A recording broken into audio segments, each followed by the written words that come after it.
दो तोते की रोचक कहानी। तोते की इस बात को सुनकर राजा और उनके लोगों को बड़ी हैरानी हुई और वो सोचने लगा कि एक ही जाति के होने के बावजूद दोनों तोता का व्यवहार इतना ज्यादा भिन्न कैसे हो सकता है। राजा बिल्कुल भी इस बात को समझ नहीं पाया।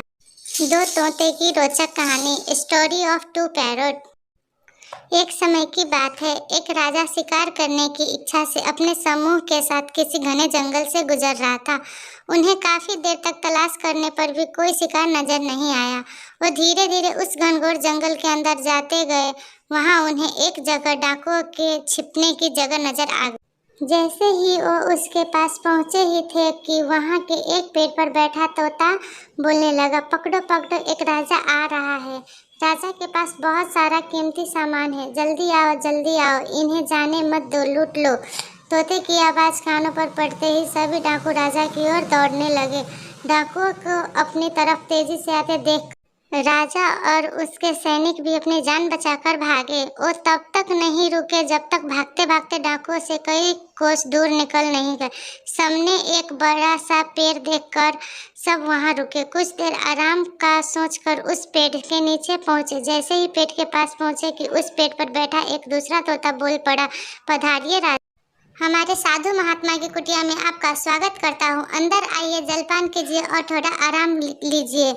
तोते की इस बात को सुनकर राजा और उनके लोगों को बड़ी हैरानी हुई और वो सोचने लगे कि एक ही जाति के होने के बावजूद दोनों तोतों का व्यवहार इतना ज्यादा भिन्न कैसे हो सकता है। राजा बिल्कुल भी इस बात को समझ नहीं पाया। राजा तोते की बात मानकर अंदर साधु महात्मा की उस सुंदर कुटिया की ओर चला गया। साधु महात्मा को प्रणाम कर उनके पास बैठ गया और तब तक उसके साथ घटी सारी घटना सुनाई और फिर धीरे से पूछा, गुरुवर, उन दोनों तोतों के व्यवहार में भला इतना अंतर क्यों है। साधु बाबा ने राजा की सारी बातें सुनी और बोले, राजन, ये सिर्फ संगति का असर है, बस, और कुछ भी नहीं।